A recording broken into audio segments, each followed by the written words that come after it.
नमस्कार विद्यार्थी मित्रांनो, तुमचं सर्वांचं पुन्हा एकदा स्वागत आहे आपल्या चॅनल विद्यार्थी नामावरती. आणि सगळ्यांना माहिती आहे आज कॅप राउंड 2चा रिझल्ट आलेला आहे.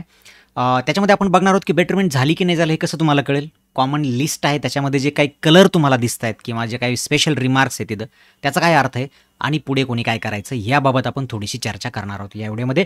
तर चला करू व्हिडिओमध्ये सुरुवात. तर विद्यार्थी मित्रांनो, आता सगळ्यांना माहितीच आहे की तुमचा रिझल्ट आलेला आहे, तुम्ही तो बघितलेला हे असेल. ज्या विद्यार्थ्यांनी बघितला नाही अजून त्यांना सांगू इच्छितो की तुम्ही इथून पूर्ण कॉलेजची लिस्ट आणि इथून तुमचा सेकंड राऊंडचा तुम्ही स्टेटस चेक करू शकता. जे विद्यार्थी बेटरमेंटला गेलेत त्यांच्याची बेटरमेंट झाली की नाही झाली, ज्या विद्यार्थ्यांना कोणतंही कॉलेज मिळालं नव्हतं पहिल्यांदा त्यांना काही कॉलेज मिळालं की नाही मिळाले, आणि जे विद्यार्थी पहिल्यांदाच ट्राय करतात त्यांनाची काय परिस्थिती आहे हे तुम्हाला इथे कळेल. सेम पहिल्या राऊंडला तुम्ही जसं केलं होतं तसंच तुम्हाला इथं तुमचा DSA डायरेक्ट सेकंड इयरचा तुमचा जो ॲप्लिकेशन ID आहे याच्या डिप्लोमासाठी तो टाकायचा आहे. इथं डेट सिलेक्ट करायची, इथं मंथ सिलेक्ट करायचा आहे, इथं इयर सिलेक्ट करायचं आणि व्ह्यू अलॉटमेंट करायची. सेम तुम्हाला मागच्या वेळेसारखी सगळी इन्फॉर्मेशन चेक करायची आणि मग तुम्हाला इथं कळेल की तुम्हाला बेटरमेंट झाली की नाही झाले. तुमचं स्टेटस तुम्हाला कळेल की तेच आहे का, मागच्या वेळेस पहिल्या वेळेस मिळालं तेच आहे का, आणि तुम्हाला इथं मॅसेज पण देईल की तुम्हाला काय की कोणतंही बेटरमेंट झालेलं नाही आहे आणि पहिल्या राऊंडमध्ये जे तुमचं कॉलेज होतं तेच तुम्हाला कायम ठेवण्यात आलेलं आहे. ज्यांना बेटरमेंट झाली आहे त्यांना इथं तुमचा नवीन अलॉटमेंट तुमचा प्रेफरन्स नंबर आहे तो कळेल, इथं तुमची सीट येईल, इथं तुमचं कॉलेज येईल आणि तुम्हाला इथं कळेल की तुम्हाला बेटरमेंट झालेली आहे. आता तुम्हाला परत पुढच्या राऊंडला जायचं असेल बेटरमेंटला तुम्ही जाऊ शकता, किंवा तुम्हाला जर कॉलेजला जाऊन ॲडमिशन घ्यायचं असेल तर तुम्ही ते फ्रीज करून तुम्ही जाऊ शकता. तुम्हाला ते तशा प्रकारचे मॅसेज तुम्हाला इथं पाहायला मिळतील. चला थोडासा विचार करूया की जे कॉमन लिस्ट आहेत, बऱ्याच विद्यार्थ्यांना अभ्यास करण्याची सवय असते, ते बऱ्याच गोष्टी बघत असतात, त्या विद्यार्थ्यांसाठी ही स्टेप आहे की तुम्ही इथून पूर्ण कॉलेजची लिस्ट डाउनलोड करू शकता. सगळ्या कॉलेजची लिस्ट इथं आहे, तिथून तुम्ही ते कॅप राऊंडची आणि कॅप 1ची इथून आणि कॅप राऊंडची तिथून पूर्ण फाईल डाउनलोड करू शकता. ज्याच्यामध्ये उदाहरणं दाखल आपण बघूया की तुम्हाला आता असं दिसत असेल. पूर्वी हे काही कलर दिसत नव्हते पहिल्या राऊंडला, आता हे दिसत आहेत. तर याचे अर्थ तुम्हाला इथं खाली दिलेले आहेत.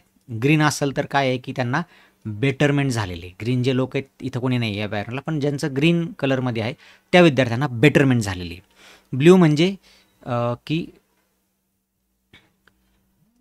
सीट टाईपमध्ये, आता ह्याच्या चॉईस कोडमध्ये झालेलं आहे. चॉईस कोड म्हणजे काय, त्यांना नवीन कॉलेज मिळालेलं आहे.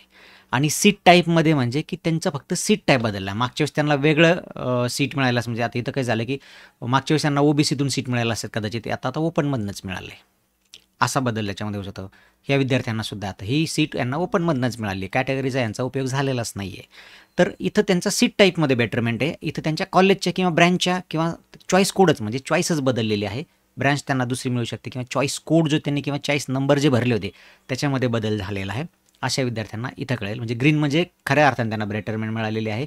ब्ल्यू असेल तर त्यांना फक्त सीट टाईप बदलल्यामुळे त्यांची काय ब्रँच बदलली नाही आणि कॉलेजही बदललेलं नाही, हे आहे. त्याच्यानंतर तुम्हाला ब्लॅक कलरमध्ये जे आहेत अँडमधले हे नवीन त्यांना अलॉटमेंट झालेली आहे. या कॉलेजला हे विद्यार्थी नवीन आलेले आहेत. ह्याच्याऐवजी जर अगोदरचे असतील त्यांना बेटरमेंट दुसऱ्या कॉलेजला गेले, त्याला लाईव्ह वेकन्सी म्हणतात, आणि ती वेकन्सी या विद्यार्थ्यांना मिळालेली आहे. त्याच्यानंतर ग्रे कलरमध्ये जे आहेत ते विद्यार्थ्यांनी पहिल्याच राऊंडला ॲडमिशन इथं फिक्स करून टाकलेलं आहे, त्याच्यामुळे ह्या जागा आता ब्लॉक झालेल्या आहेत. ठीक आहे.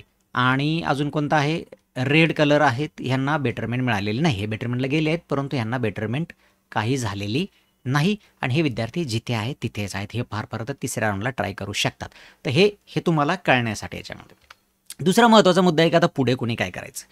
ज्यांना या राऊंडमध्ये पहिल्यांदाच कॉलेज मिळालेले, पहिल्या राऊंडमध्ये मिळालं नव्हतं आणि आता पहिल्यांदा मिळालं, तर अशा विद्यार्थ्यांनी काय करायचं आहे, सीट ॲक्सेप्टन्सची जी प्रोसिजर आहे तुम्हाला ती कंप्लीट करायला लागणार. जर तुम्हाला सीट घ्यायचं असेल तर त्यातही तुम्हाला जर पहिलंच ऑप्शन मिळालं असेल तर ते ॲटो फ्रीज होणार. तुम्हाला सीट ॲक्सेप्ट करायचंच आहे, 1000 रुपये फी भरायचीच आहे आणि तुम्हाला कॉलेज जाऊन ॲडमिशन घ्यायचं आहे. पहिलं ऑप्शन सोडून इतर दुसरे काही ऑप्शन मिळाले असतील तर तुमच्यासमोर 2 पर्याय, एकतर तुम्ही पुढच्या राऊंडला बेटरमेंटला जाऊ शकता, किंवा जर तुम्ही समाधानी असाल सेल्फ फ्रीज करून तुम्ही कॉलेजला जाऊ शकता. ठीक आहे. आता ज्या विद्यार्थ्यांची बेटरमेंट झालेली आहे ते विद्यार्थी सेल्फ फ्रीज करून बेटरमेंटबाबत जर ते समाधानी असतील तर ते कॉलेजला जाऊन ॲडमिशन घेऊ शकतात. तुम्ही फ्रीज करायचं आणि कॉलेजला जाऊन ॲडमिशन घ्यायचं. फ्रीज करायचं पण म्हणजे काय नाही करायचं, जायचं आणि डायरेक्ट कॉलेजला ॲडमिशन घ्यायचं. ज्यांना बेटरमेंट नाही झाली त्यांचं पहिल्या राऊंडचं जे कॉलेज आहे ते त्यांच्यासाठी फिक्स आहे, ते त्यांच्यासाठी तसंच आहे. त्यांना तिसऱ्या राऊंडला जाऊन जर परत बेटरमेंट घ्यायची असेल तर ते अजून एक ऑप्शन फॉर्म भरू शकतात, किंवा जर त्यांना असं वाटत असेल की नाही आता पुढे काय बेटरमेंट होण्याची शक्यता नाही, जे आहे ते ओके समाधानी आहे, तर तुम्ही काय करू शकता, कॉलेजला जाऊन ॲडमिशन घेऊ शकता, तुम्ही फ्रीज करू शकता तुमचं सीट. ज्यांना अजून कोणतंही कॉलेज मिळालं नाही, अशा विद्यार्थ्यांसाठी तुम्हाला एक चान्स अजून आहे. तुमचा काहीतरी चुकतंय, तुमचा ऑप्शन फॉर्म चुकतंय, तुम्हाला तुमच्या मार्काप्रमाणेच ऑप्शन द्यायला लागतील, मगच तुम्हाला कॉलेज मिळेल. ही असेल एकंदरीत परिस्थिती.